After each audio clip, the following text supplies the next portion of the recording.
Hey, what's up, everybody? Welcome to another episode of the Sands Box.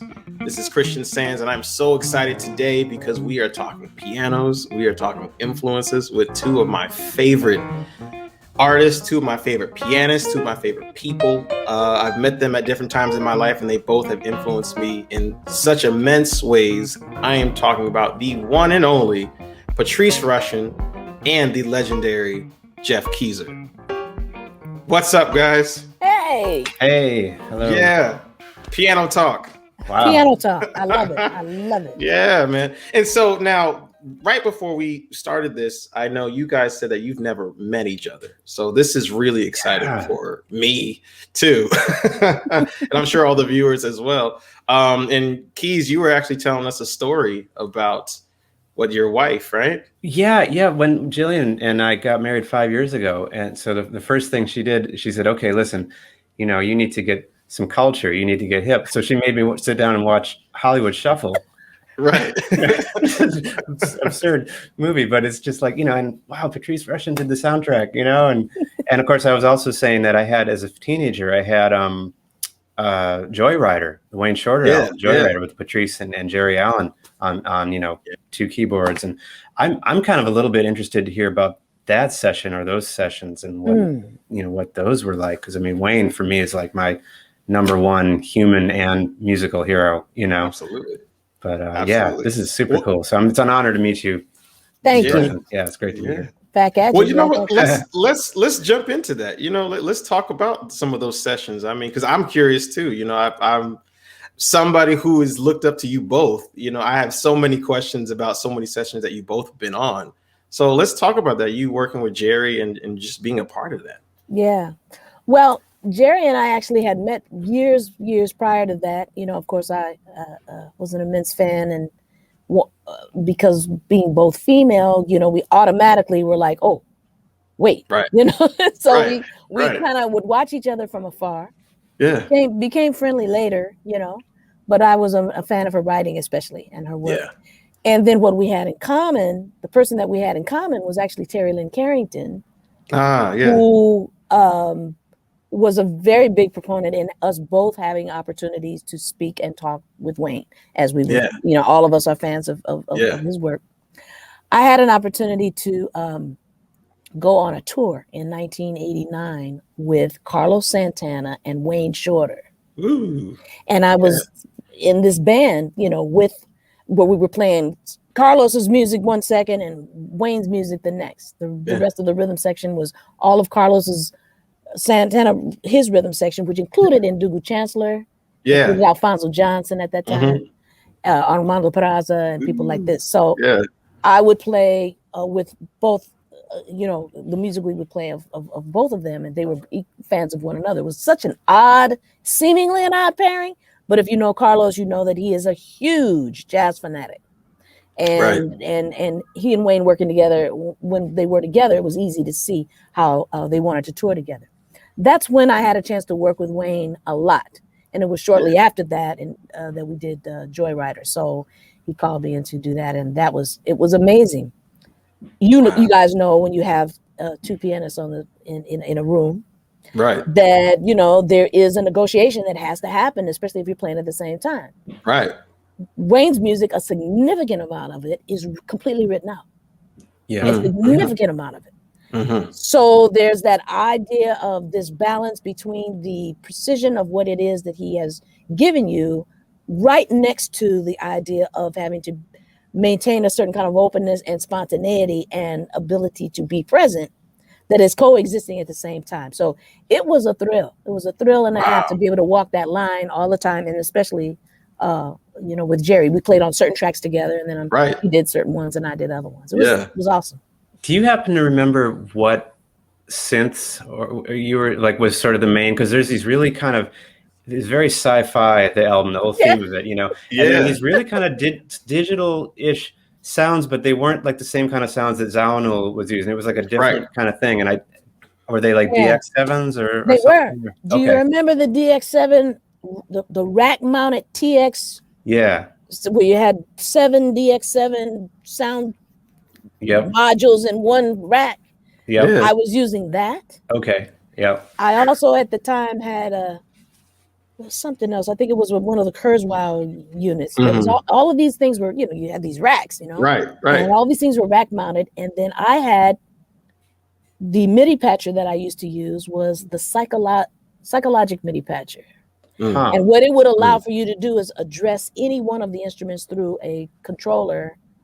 And you could just mix the sounds and so on and so forth. So I was using that. And because, you guys both know Wayne is a big soundscape kind of guy. Yeah. He loves the whole sci-fi, the whole idea of utilizing what we would assume would be ambience as part of the music. Right. Because that's just part of the creative palette that he's about. So it inspired all of us to try to do some things a little bit differently. And it certainly inspired me to try to come up with sounds that allow for the music to be very animated. Because he always had these great titles and he always had these great visions and these great stories that seemingly if you just listen to him talk on the surface, you wonder what. Right. But once you get to be around him, it makes perfect sense. Yeah. And then you look for sounds and you look for the attitude and the way you approach it that just helps to animate what the compositions are. And that's so hip. It was really cool. That's cool. That's cool. So let's take it back a little bit because that's inspiring. So many other questions I got to get to, but let's start here. Let's just start from the base. We're all pianists, and I love what you both have done with the instrument, what you continue to do with the instrument. Let's start from the beginning. Why the piano? We'll start with you, Keezer. Why piano? It's a weird answer actually, and it might just be because of when I was born. I was born in 1970, so my first instrument. I kind of played the piano. Both of my parents were music teachers. My dad was a drummer, and my mom played French horn and taught voice and French horn and piano and stuff around the house. But my first actual instrument, oddly enough, was an ARP 2600 synthesizer. Oh, yeah. In fact, I think I've got a photo of it. Dig it. Put that photo up. This is me when I'm 6 years old. But my dad had one of his percussion students. These instruments weren't like everyone didn't have them then. If like rock stars had them, and other than that, it was like electronic music labs and institutions and stuff.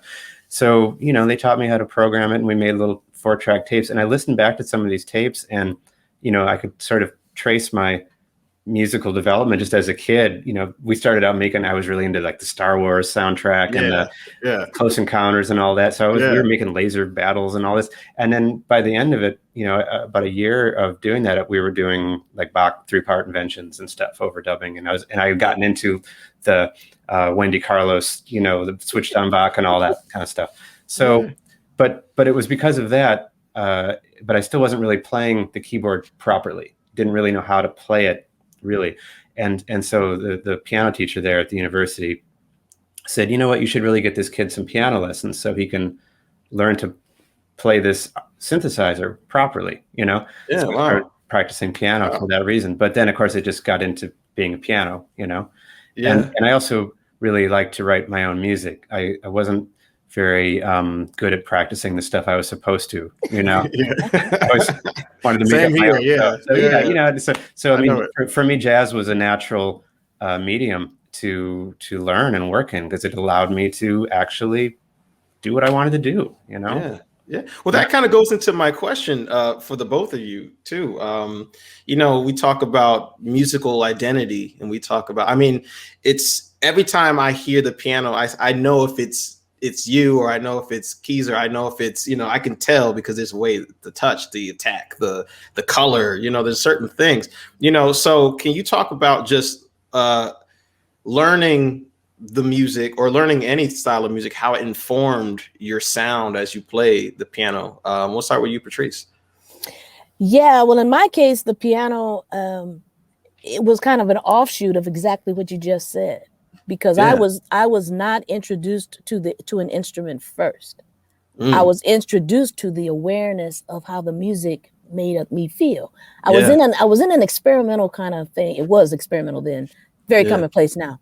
Yeah. When I was 3 years old, I was in nursery school. 6 years difference between my younger sister and I. So both my parents worked. They had me in a nursery school. It was the nursery school teacher there who noticed that anytime we did any kind of movement to music, singing, dancing, stuff as part of our activity, that's when I would really perk up. And she was aware of a program that happened to be going on at the University of Southern California. It was a graduate course, music ed graduate course, to observe young children who seemed to innately be attracted to music, and they were studying whether or not we were hearing the same things. Now, this is, was relatively new as part of university study at that time, early childhood development, how music affected kids and all that. So they watched us, and they would play music, and we'd be swinging scarves and running around the room doing this. And then they would gradually address the music in terms that we could communicate about. They would say, okay, well, we're going to call these walking notes. So when we play this, it's twice as fast. What are you going to do? And we would start running. Oh, then we'll call those running notes. And we had skipping notes, and we could all manage, triplet, this funny rhythm, triplet. We could all manage that. That gave us a way to communicate about music on the basis of the way our bodies responded and the way we would have happy chords being major chords and sad chords being minor chords, all on a child's level. But the fundamentals of that, in terms of the color, in terms of the response to what one hears and how that informs your experience when you're listening to music, is to this day something that I rely on in my playing. I was introduced to the piano at 5. At that time, you had to go through classical repertoire. I stayed in that program until I was 17, where it was a progressive program, a preparatory school they called it. And I took piano lessons through there. I met Billy Childs. He was in the same program later on, and we met sort of in our early teens, and there was a lot of people that came out of there that went through this program because the idea is that while these music education majors were studying and these professors were developing certain ideas and theories that are very commonplace now in terms of childhood development, we were sort of the experimental children, and a lot of a lot of what happened there influenced my playing so much. I didn't want to be a pianist per se. My goal was to be a composer. That's what I wanted to do. Okay. And I wanted, and particularly, I wanted to write for film and TV. I liked the music inside that little box. It was all kind of stuff I would hear, different categories. My parents had a record collection that just was very expansive because they belonged to a record club. They got records every month. So it was everything from, Earl Bostic and Sarah Vaughan and, to Perry Como, Frank Sinatra, Bach and Beethoven, everything. You never knew what you would get. So music, its attitude, its color, and all that totally influenced my piano playing. Totally. That's beautiful. When you talk about how you can tell, my teacher, have little hands, so we worked on touch a lot. We worked on tone a lot because I needed to kind of make up for the fact that I wanted to play big kids music. I want chords, but I didn't have the hand strength at the time to be able to do that. So we worked on other things. Eventually, I got there, but the idea was to develop this sensibility about the piano that was related to what I liked and what I seemed to gravitate towards, and I still do. Is just a certain feeling in the music that, certain chords or a certain note played a certain way or something following something will evoke. It was a big deal. Yeah, that's beautiful. Yeah, I mean, and so when you talk about it, especially as I was preparing for this conversation, I know so much about both of you, and I think about just being young, like you talk about being 17 or so. And I think about when you were 17, you won that competition and you've got a chance to play at the Monterey Jazz Festival. Could you talk a little bit about that? Yeah, man, that was an experience I will never forget. There was a band competition and a combo competition for high schoolers. Yeah. We entered both. I entered the combo competition. Our band didn't win, but the combo did. Nice. And I had a a sextet at the time. And that's heavy, because I had a trio, and that was tough trying to get everybody together and like oh do my it. gosh. And, man, so a sextet, wow. Yeah, so we rehearsed and we did our thing, and then we got to play on this major festivals on the big stage with all of the people, and it was an amazing experience and a game changer for me, because what it told me, as nervous as I was, there was something about it that was very satisfying, to feel like these people were all there to listen, for one. Yeah. And to understand a little bit more about what that felt like, that people were open and wanting to hear what you had to offer. So that was the big takeaway. The other big takeaway was that when I would leave the stage and then I'm watching all the other performers who were playing that over those couple of days, I was like, oh, I am so not ready to do this. I have so much more work to do. Oh my God. Every time somebody came out, they would just be annihilating the set. It's just killing it, these masters. And it just made me feel like, wow, this is a real privilege to even share the same air as these people. Yeah. And for you, Keys, like I know, I think, were you 17, 18 when you joined Blakey? Yes, 18. So yeah, tell us about that. Man. Yeah, well, I mean, I was going to Berkeley in Boston, and I was taking the train down every other weekend or so whenever I had any extra money down to New York, and I would hang out with James Williams, pianist James Williams, and crash on his couch in Brooklyn, and James was working a lot around New York, but if you knew James, if he wasn't doing a gig, he was out listening to somebody else. Like he was basically out every night, hanging, if he wasn't working. And so, he would just take me club hopping. We'd go to, Sweet Basil and catch, Cedar's trio, and then go over to Bradley's, and Kenny Barron would be playing, or Kirk Lightsey, or John Hicks, or whoever, go see Tommy Fine. So he introduced me to all these piano players, like just all of my heroes, everybody that I grew up, had spent the last 3 or 4 years transcribing and listening to, and, trying to learn to play like. And all of a sudden, you go to a club like Bradley's, which was a magical place,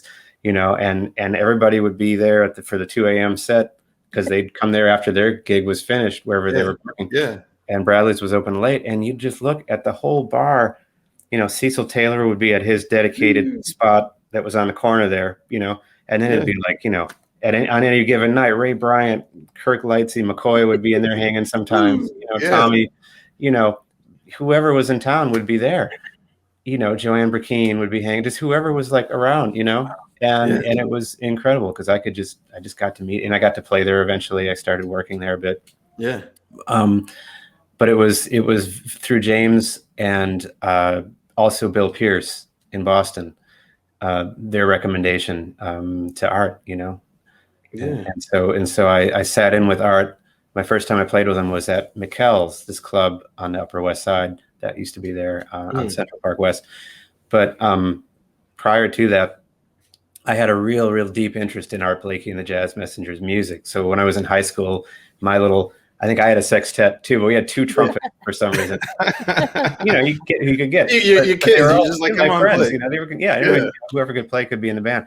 And we played a bunch of Messengers music then, and I really got into it. And then when I got to Berkeley, I was in Bill Pierce's Messengers ensemble in Berkeley. Yeah. So I had spent like a good probably 3 years really focusing very intently on that music, and it was one of those real, what they call the law of attraction. It became one of those, kind of things.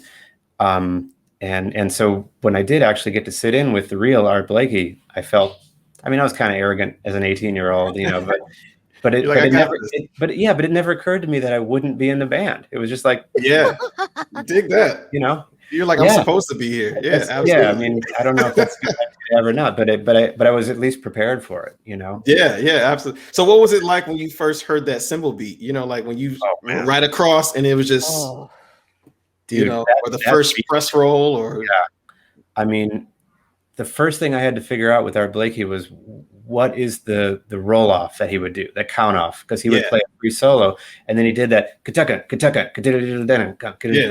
but I had to keep listening to the records over and over and kind of trying to reverse engineer like 4 bars back. What that he's playing. So I figured that out, because I didn't want to mess that up, Right. Right. But no, that sound and that feel, that beat it stitched itself into my DNA. Yeah. And like it's still, even if I'm playing solo piano, if I'm playing Moanin' by myself, that's still there. It's still there. And it gets frustrating sometimes to play with other drummers. You get different kinds of styles of drummers, and sometimes people are a little bit more floaty and exploratory. And I'm just like, come on, man, Yeah. Well, I guess it makes sense because your choice of drummers that you play with over the years, like there's a certain thing about them, like when I hear you play with like Terry on Gully, there's a magic there that you guys have where it's like this, you guys speak the same language and you feel it in a certain way, which is so beautiful. There's like an energy level and also, playing with because my dad was a drummer too. So I grew up playing with my dad, gigs around Eau Claire, Wisconsin. But so he taught me to listen to the drums and pay attention to the drums. Right. Yeah. And so I would really zero in on Art's snare drum. Yeah. And sometimes, he would do certain patterns and I would try to kind of match my comping rhythms to his snare drum, and things like that. And just to try to really zero in on what he was doing, Yeah. It made me pay attention to the drums. Yeah. And Patrice, you've been, you and Ndugu have been playing for, it looks like since from the beginning, and you guys have such a lockup, which is so beautiful, just to hear. I mean, whatever you guys play, it's such an amazing thing. From that record you have with Stanley Clarke, like all of it, man, is just so absolutely incredible. So could you talk about just the relationship between you as the pianist and just different instruments and how they inform your playing, how that relationship on off the bandstand, how that works, how it really creates this amazing moment for you?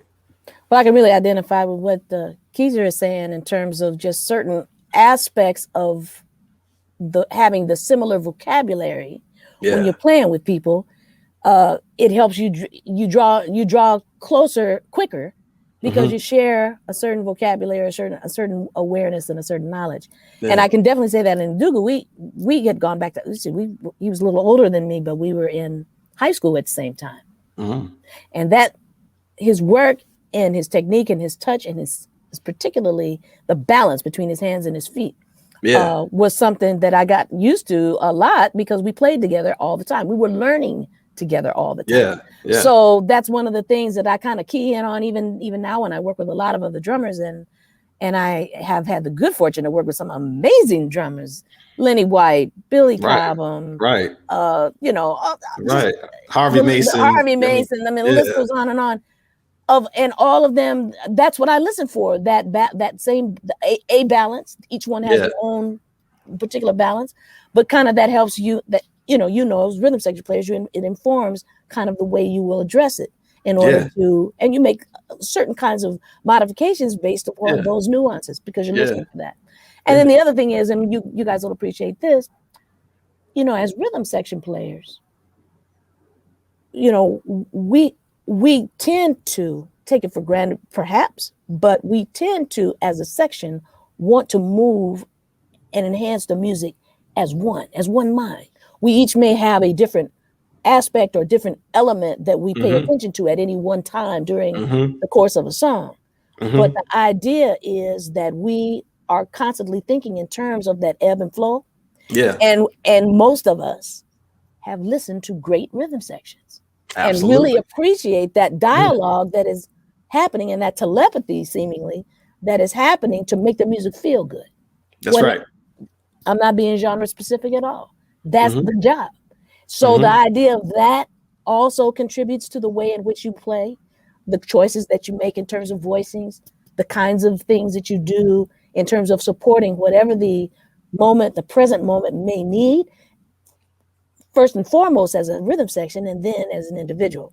So that's another thing that has been a learned opportunity in playing in every kind of format, whether I'm playing trio, quartet, in anything larger than that. And certainly it informs your solo playing because you want to have that same arc of interest in your solo playing because you're dealing with one sound. So you want to have that same arc of interest. And so much of that comes from being in ensembles where you talk about it and you listen and all of that. Yeah, I mean, you said something right there just about the influence of just rhythm sections, you know, and it trickles into everything, your DNA, everything about it. So when we think of somebody like Chick Corea, for example, like for me, every time I've heard Chick in a rhythm section, it's been just amazing, you know, and it's different moments too. I mean, even more specifically on bass solos. I love how he plays behind bass solos because he's so imaginative and he's so interactive. Whereas a lot of the times you'll hear, especially pianists will just kind of like lightly just kind of be underneath and kind of lay down some groundwork or whatever. But Chick is like, I got an idea for you. You got an idea for me, and all this kind of stuff. Right, so right. just can you talk about, I mean, either Chick Corea or just your influences as far as comping, playing? I mean, you know, Chick. I mean, rest in peace, Chick. But there's so many things that he's influenced. I feel all of us. You know, we'll start with you, Geoff. Yeah, well, Chick was very, very huge in my life. My dad had a couple of his, you know, he had like the Leprechaun, you know, when I was a kid, right? So that was one of my favorite records, and I would put that on. In fact, to the degree that again, you know, I was obsessed with synths. So I had built this little toy synthesizer out of like a board and some spools and rubber bands and, you know, thimbles and things. And I was pretending to play, and I took it into kindergarten to show and tell. We had this thing, and kids are around, this is my pet frog, and this is like, I raised this flower, and it's like, well, I built this synthesizer and I put on the record, you know, I put on Imp's Welcome, you know, that synth thing from the beginning of the Leprechaun. And I pretended I was playing along with it. You know, super nerd. Like I started out as a nerd. I just have been a nerd my whole life. But I mean, later on, of course, as an adult, I got to know him and, you know, can, you know, genuinely call him a friend. And man, I mean, what an incredible human being, what an incredible career, you know, as just a, you know, someone who could literally just do whatever he wanted. Yeah. You know, and no, like, you know, like Ms. Rushen was talking about, like, no, not talking about genres or boundaries. It was just music, anything, you could put anything together with anything else. And it was cool, you know? Absolutely. Mm-hmm. Yeah, absolutely. Yeah. I got a chance to see him play solo at Carnegie Hall once. And it was good. Well, actually I saw him play solo, and then I also saw him play duo with Bobby McFerrin. And you talk about just pure improvisation from the start. I think it was maybe like a 2-hour concert, and it was just like at the edge of my seat, just, oh my God. So this is how I'm supposed to play? Like all of this imagination and just, and it, you know, what I loved about it and what I love about Chick is just the knowledge is so vast. I mean, you know, it can be anything at any point in time. And everything he's played, you know, there's like an infinite other possibilities that he could have done there. And he decided to do this one here, you know? Yeah. It was absolutely incredible. Yeah. Yeah. I did an album of piano duets in 2003 called, the title was Sublime Honoring the Music of Hank Jones. And it was, the idea with the record was to get 4 different pianists together, play some duets, all of Hank's original music, because I thought I wanted to pay tribute to another one of my biggest influences, Hank Jones, while Hank at the time was still living, you know, and also, you know, feature Hank's compositions, because Hank was a very prolific composer as well. And so I got Mulgrew Miller and Benny Green and Kenny Barron, and I just thought maybe I'll just ask Chick. I don't know if he's going to be into it. And Chick was like, yeah, well, you know, I'm into it. I'm not on the road right now, but if you don't mind to come down to my house, you know, in Florida, we can record. I'm like, you know, you know, so so I got to, you know, fly down there, and he had, you know, 2 pianos side by side in his living room, and Bernie, you know, Kirsch, the engineer, was there, and we spent the whole day together. Wow. It was just incredible, you know. And Gail is so amazing, you know. Gail Moran shoots. Like we went out and we like did normal stuff. Like we went out to a chain, like an Olive Garden type, you know, restaurant for dinner, and we're eating spaghetti and meatballs. And I'm like, this is just the coolest thing ever, you know. Awesome. Yeah, it was great. Now, Patrice, cool. I know you have to have some Chick Corea stories here. Oh yeah. Well, first of all, you know, to your point, when I was in high school, I think that was when that was the time where, you know, you had the time. Yeah. And I was in an environment where we were really listening to the music very intently and very deeply. Mm-hmm. And so there were these 4 pianists whose music really spoke to us. Yeah. Who had done their thing, come through the ranks, and were very influential. That was going to be Herbie Hancock, Mm-hmm. Keith Jarrett, Chick Corea, and later George Duke. And those became, for me, the people that continued to offer permission to be about the music in whatever ways you were going to do it. They were amazing stylists as pianists, but they also were amazing musicians who could do a lot of different things. Mm-hmm. And in particular with Chick, you know, there was this certain kind of, just like you said, he could play anything. Yeah. You know, his technique was impeccable. Mm-hmm. His ideas were creative. He could go in any direction, as they all could do that. But in his case, he was just from album to album. You know, we're doing Spanish style stuff today. We're doing this over here. We're playing electric band. So by the time we got to, by the time I heard "Light as a Feather," that album, you know, I was like, okay, well, this guy's just all, because I'd heard him with Miles, you know, and all those albums, and this is the same guy. You know, so I knew that there was all of this vast knowledge, and listening to those guys actually sent me backwards, because I wanted to know, whose shoulders do you stand on? I need to get on that tip too. So those players sent me actually back and then forward again. My Chick story is this. We had become friendly, you know, just because he stayed very aware of what other people were doing. And he knew, you know, a little bit about what I was doing. I had a gig in LA with Lenny White, as a matter of fact. And, you know, Lenny and Chick, you know, with they had gone back. So Lenny came to LA. He spent the day with Chick. Chick was living here. Spent the day with Chick. They had dinner over, you know, Chick's mom was famous for this aglio-olio that she used to prepare. And Lenny came to the club for our sound check, and he says, "Oh, Chick's coming by." And I said, "Oh, that's great." Yeah. And then he said, "So can he sit in?" And I said, "No." He said, "Okay, you know, okay." You know, I mean, this tumbled out of my mouth like, right. Okay, so Chick comes to the club, and Lenny goes out to talk to Chick, and I said, "Oh, he's gonna tell one of my heroes that I just said he can't sit in." Yeah, man, this is not the good time. Played the gig and everything was cool. And afterwards, you know, Chick went back to the dressing room. "Hey, Patrice, you sounded great. We talked, and he says, "No problem. But why didn't you want me to sit in?" I said, "I had the gig. I wanted to keep it." Right. Absolutely.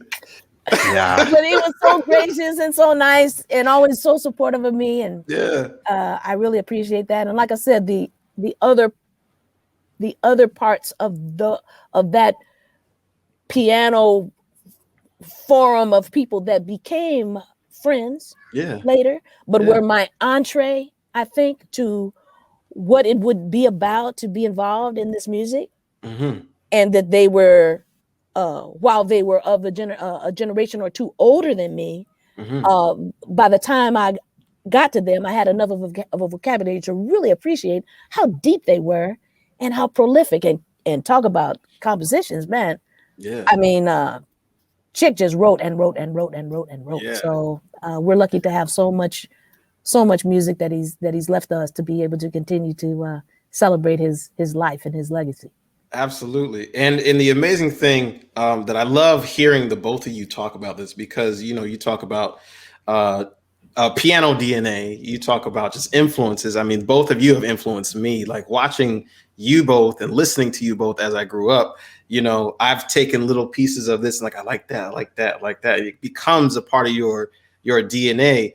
And I absolutely thank you for sharing these stories about, you know, the people that are in your DNA and the shoulders that you guys stand up on, because it's so incredible to hear the level of respect and love you have for the elders, but also just the music itself and keeping it in a certain place and keeping it true to what it is, you know. And then what I also love is that the many different styles, well, I won't even say styles, just I'll say the different languages that you both speak in music and how it's been influenced by just everything you've absorbed throughout your life, you know. The first time I heard, well, first of all, I heard Forget Me Nots, of course. That was like my entryway into you. You know, my parents were like, that's what they listened to. And I was like, yeah, this is super hip, you know. And then, of course, being a 90s baby and all of that, that's when Men in Black came out. And so that remix of that tune with Will Smith, of course. But then I remember a friend of mine gave me this mix CD. And he was like, I want you to listen to these pianists and blah, blah, blah, right? And so I'm like, all right, cool. And, you know, a bunch of different people. And some people I was like, yeah, I know that person. I don't know this person. And I remember it was a pianist and it was just funky and happening. First of all, I remember the horns in the beginning. And I was like, that sounds like Joe Henderson. And I remember it was like the first track off of Pollution. And I was like, who is this? And he was like, oh, yeah, that's Patrice. I'm like, so I went back and I was like, let me check out all of this stuff. And I mean, the stuff that you created and composed was so just it touched my soul in a way, like you say, where you get it, you understand it. You're like, I know where I'm supposed to go. You know, it kind of gave me, you know, some direction. And the same thing with you, Geoff Keezer, with Curveball. That was the first album I had. Oh, wow. And I was like, oh, man, okay, cool. Lines and counterpoint and just the way everybody interacts with one another. You know, those two pieces of work have influenced just what I do as a musician as well. So first of all, thank you both for just existing and creating this music, you know. But you're not so bad yourself there, Christian. Oh, thank you. I mean, you know, I've had good teachers, so you know.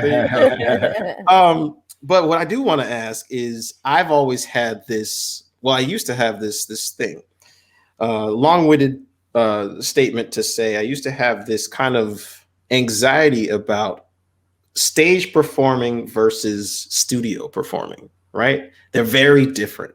You know, and both of you just listening, every time I've heard you both play in different settings, you know, or whether it's on the stage or whether it's in a studio, it's always been incredible, you know. So can you talk about just the difference between being in the studio, being a studio musician, that whether it's your own project or someone else's project, and then being on the stage? Is there a difference? Do you feel differently about it?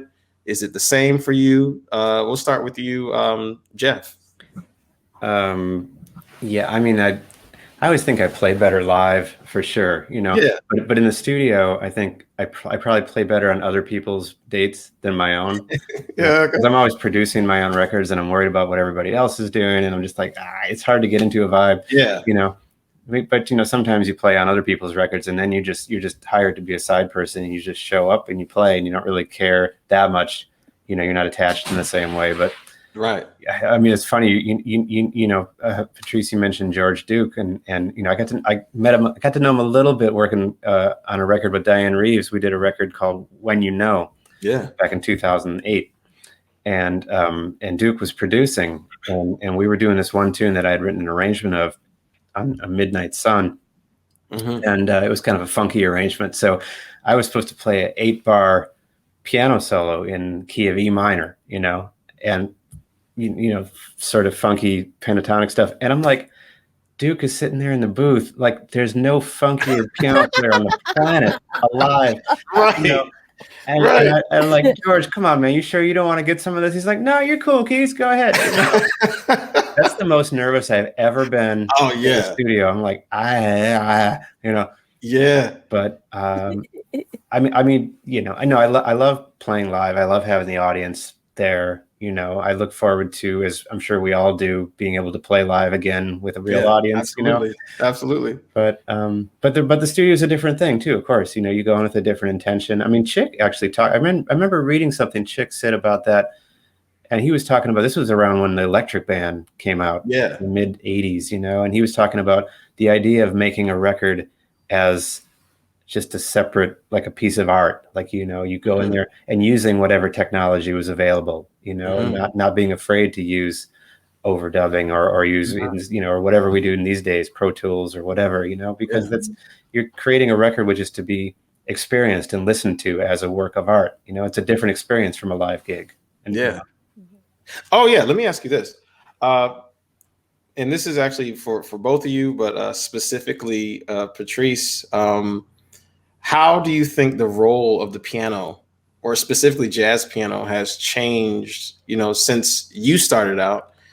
And, where do you think it's going? I mean, as far as the use of it, do you still think there's a role for jazz piano in mainstream and in any of it?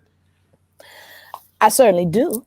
Yeah. I mean, the color of the piano has a specific kind of characteristic and personality, and the range, which the other instruments don't have. It allows for us to be able to do a lot of different things and play different characters. Now, I think that the bigger question is that the pianists have to practice and realize that the piano is a different instrument than the other keyboards. It's not the same. Absolutely. It's not the same. The demands are a little bit different. And the kinds of things that allow the piano to be relevant have more to do with the pianists and their connection to the music that they're playing and being able to make it happen. As this saying said, it's not the food, it's the cook. Yeah, that's right. So the idea is, when you are addressing the piano and all of what that can mean for today and tomorrow, it's about what, from the standpoint of your musicianship, you bring to it, and a certain kind of mastery and control over the instrument. And you can say this about any instrument, but we're talking about the piano right now. So one of the things that is very interesting to me is how I hope that young pianists now, as you said, there's certain people that you listen to and you know immediately, oh, that's this person or that's that person.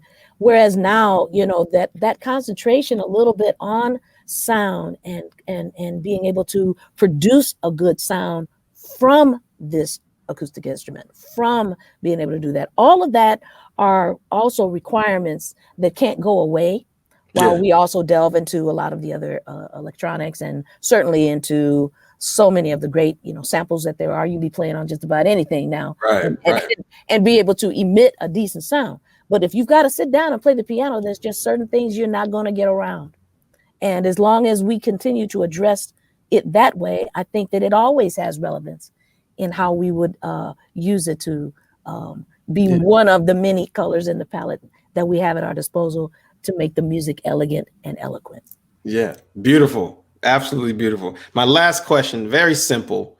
We've spoken about influences, we've spoken about just DNA, right? And the use of the piano and the role of it. Just, my curiosity from a listener, from a avid fan of you both, what were like 3 of your, we'll call them DNA records, 3 records of you for each of you that just really were like, this, without these 3 records, my life would have been a little bit different. We'll start with you, Geoff. Yeah, wow, it's hard to narrow it down to 3. It's hard. It's probably been like 5, but I'll try. So the very first record that really truly is a DNA record was a record by Oscar Brown Jr. called Sin and Soul. My parents had that, and that's the record that he, came out with lyrics to Work Song and Dat Dare and Afro Blue, and that record, I mean, I wore that record out literally, wore out the grooves on it. And of course, as a young child, had really obviously no idea what those lyrics were about or how heavy and how much social commentary there was on that record but it's such a great record. That one, and then, Black Market by Weather Report, just that groove and that, I think Ndugu's on some of that, isn't he? Yeah, he's on some of that, and he's on Tailspinning. Because I did a gig with him a few years back at Stanford Jazz, and it was Ndugu and Victor Wooten and me, and we just we were just jamming. But at one point we got into that tune called Gibraltar, and Ndugu just went right into that beat, like that started that punk rock beat that he does on there, and it was like, there it is.